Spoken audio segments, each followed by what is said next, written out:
Hello friends, welcome to my channel. कैसे हैं आप सब? उम्मीद करती हूँ अच्छे होंगे।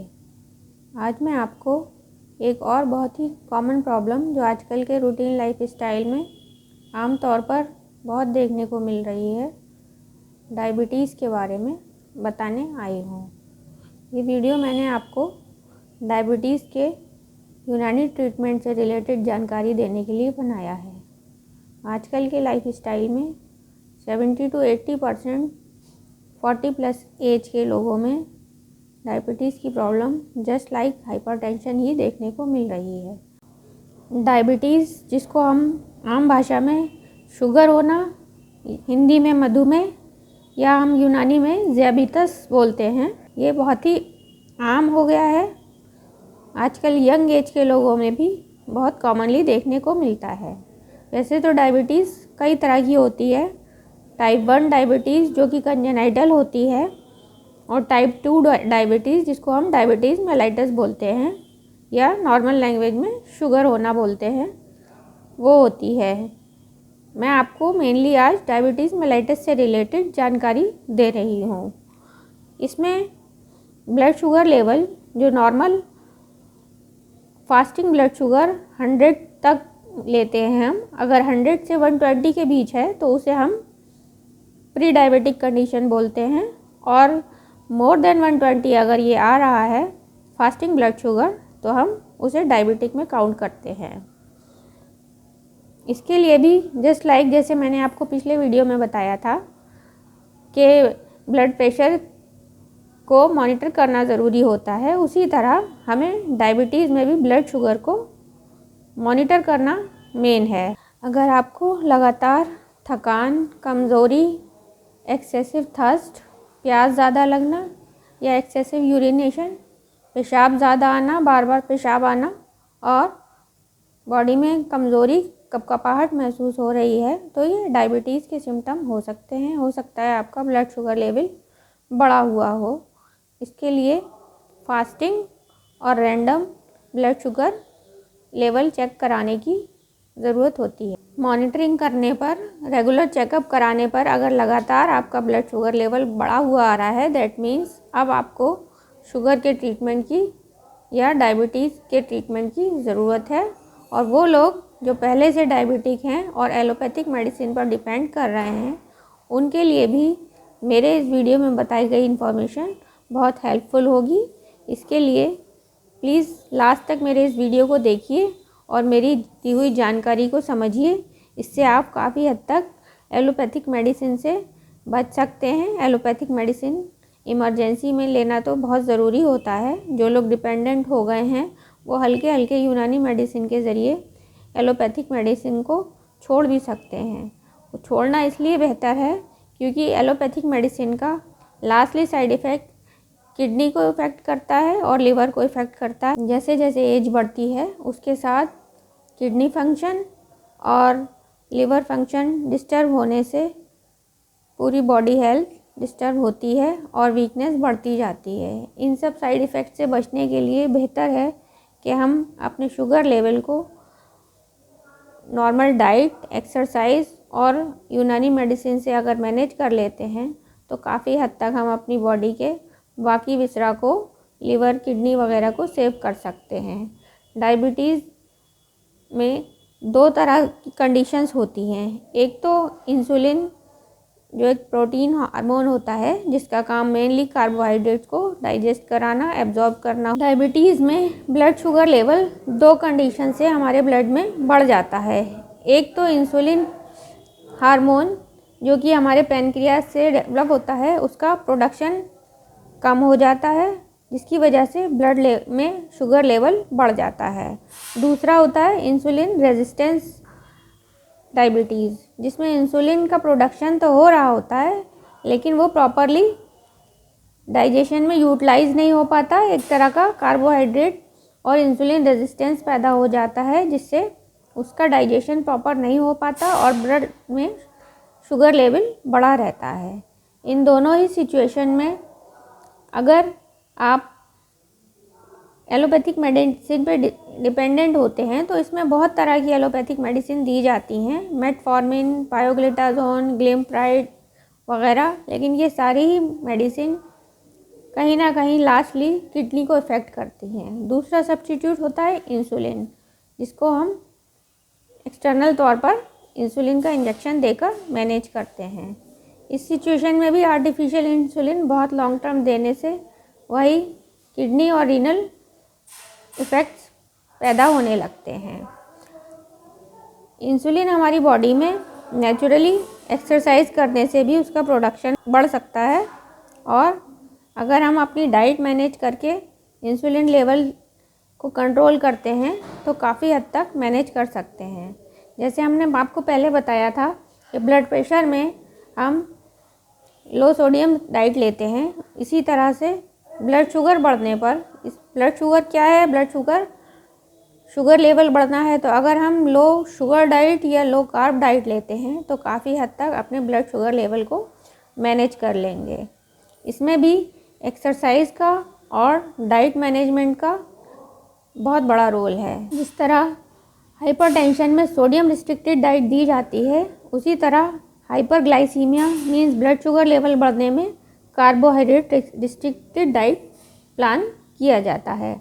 अगर हम डाइट में अपने कार्बोहाइड्रेट और फैट की मात्रा को कम कर देते हैं और protein rich food, high fibre food लेते हैं तो काफ़ी हद तक इसको मैनेज कर सकते हैं और हमें बेवजह दवाइयाँ लेने की ज़रूरत नहीं रहती है।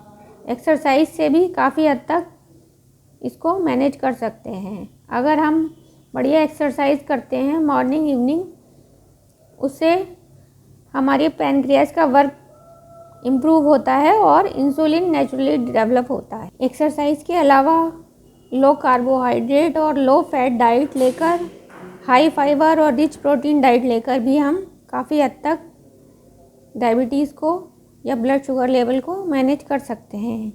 इसमें कौन से फूड हैं जो डायबिटिक पेशेंट के लिए अच्छे हैं वो मैं आपको बताती हूँ। इसमें मेन है प्रोटीन रिच फूड, जैसे दालें, चना, लेग्यूम्स, हरी सब्जियाँ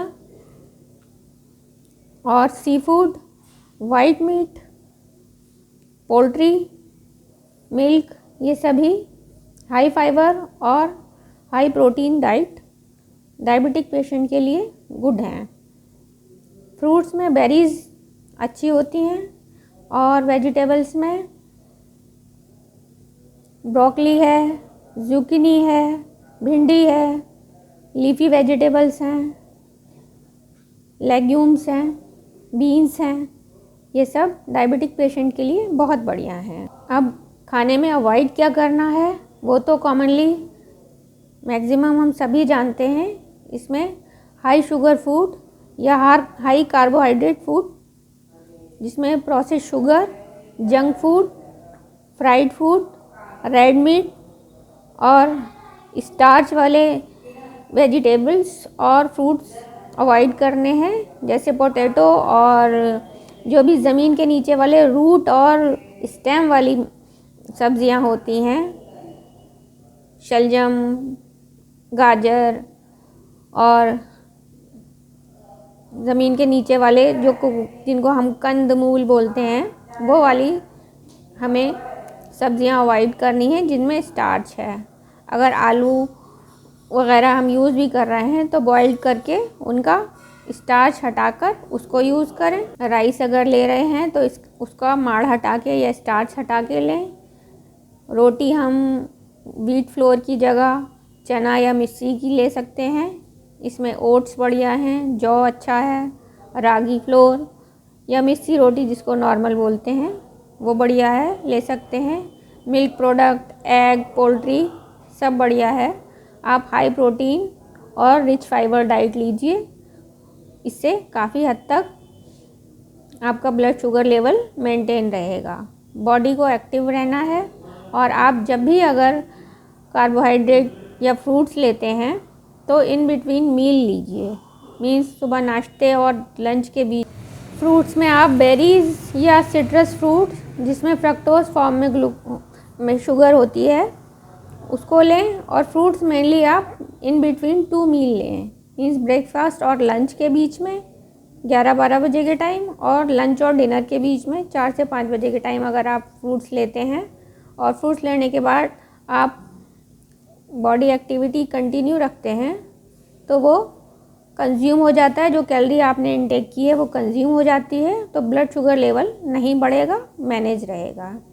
अब मेडिसिन में आपको क्या लेना है उसके बारे में आपको बताती हूँ। यूनानी में डायबिटीज़ के लिए बहुत अच्छी मेडिसिन मौजूद हैं। इसमें सिंगल अद्विया भी होती हैं जिनको हम मुफरिदा बोलते हैं, जैसे गुड़मार बूटी है, नीम है, करेला है, जामुन है, गिलोय है, मेथी दाना, कलौंजी, इन सबका बहुत अच्छा इफ़ेक्ट रहता है। लेकिन सिंगल हमें कैसे लेनी है, क्या लेने हैं, इसके बारे में मैं आपको डायरेक्टली इसलिए नहीं बताऊंगी कि इस तरह की मेडिसिन आप डायरेक्ट ना लेकर अपने आसपास किसी हकीम से या मुझसे ही कंसल्ट करके तभी स्टार्ट करें। और कंपोजिशन में जो दवाइयाँ हैं उनमें मेन है कुर्स ज़ियाबितीज़ हम यूनानी में डायबिटीज़ को बोलते हैं। कुर्स ज़ियाबितीज़ नॉर्मली 2-2 सुबह शाम ली जाती हैं, या सफ़ूफ ज़ियाबितीज़ ये 5 से 10 ग्राम सुबह शाम खाने से पहले देना होता है। जो लोग मेडिसिन ले रहे हैं एलोपैथी की, वो साथ में ये मेडिसिन शुरू कर सकते हैं, और हल्के मॉनिटर करने पर जिस तरह से हाइपरटेंशन कंट्रोल होता है उसी तरह से हाइपरग्लाइसीमिया भी कंट्रोल होगा, और आप हल्के अपनी एलोपैथी मेडिसिन विड्रॉ कर सकते हैं। लेकिन इसके लिए प्रॉपर मॉनिटरिंग और किसी हकीम और डॉक्टर के कांटेक्ट में रहना, उनसे कंसल्टेशन लेना बहुत ज़रूरी है। इसके अलावा कुर्स गुलनार, हब्बे तबाशीर, दुलाबी, इस तरह बहुत सारी मेडिसिन मैनेज हो जाती है। और अगर आप यूनानी मेडिसिन के ज़रिए अपनी डायबिटीज़ को मैनेज कर लेते हैं तो आपको इंसुलिन पर डिपेंड होने की ज़रूरत नहीं पड़ेगी और एलोपैथिक मेडिसिन भी लेने की ज़रूरत नहीं पड़ेगी, और काफ़ी हद तक आप इसको डाइट और इस हर्बल मेडिसिन के ज़रिए मैनेज कर सकते हैं, जिससे आपकी किडनी और बॉडी के अदर पार्ट भी सेफ़ रहेंगे। क्योंकि लॉन्ग टर्म एलोपैथी मेडिसिन लेने से किडनी के साथ साथ डायबिटिक रेटिनोपैथी होने के भी चांसेस रहते हैं। इसमें बहुत कॉमनली आईसाइट चली जाती है। अतः अगर हम पहले से ही इसको मैनेज करेंगे अपने डाइट से, एक्सरसाइज से और कुछ यूनानी मेडिसिन से, तो काफ़ी हद तक ख़ुद को होने वाले इन साइड इफ़ेक्ट से और कॉम्प्लिकेशन से बचा सकते हैं। मेडिसिन तो मैंने आपको बहुत सी बताई हैं, लेकिन मेरा मशवरा यही है कि इनके बारे में सिर्फ जानकारी देने के मकसद से मैंने ये वीडियो बनाया है। कोई भी मेडिसिन आप डायरेक्ट स्टार्ट करने से पहले अपने आसपास यूनानी डॉक्टर से कंसल्ट कर लें, या मेरे दिए हुए नंबर पे या मेल पे मुझसे कंसल्ट कर लें। आपकी सिचुएशन के हिसाब से डोज और डाइट प्लान मैं भी आपको बताऊंगी, या जिससे आप कंसल्ट करें बताएंगे, तो प्रॉपर मैनेजमेंट होने से आप काफ़ी हद तक इस डायबिटीज़ को मैनेज कर पाएंगे और अपनी रूटीन लाइफ हेल्दी और फिट रख पाएंगे। मेरे इस वीडियो को लास्ट तक देखने के लिए धन्यवाद। प्लीज़ मेरे चैनल को लाइक और सब्सक्राइब कीजिए और बेल आइकन दबा दीजिए, ताकि जो भी मैं आपको नई जानकारी दूं उसकी इन्फॉर्मेशन आपको पहुंच जाए। और कोई अदर किसी डिज़ीज़ के बारे में अगर आप जानना चाहते हैं तो मुझे कमेंट बॉक्स में या मेल, मोबाइल नंबर पे, व्हाट्सएप पे पूछ सकते हैं। मैं आपको उनके बारे में डिटेल में जानकारी दूंगी। Okay, bye bye.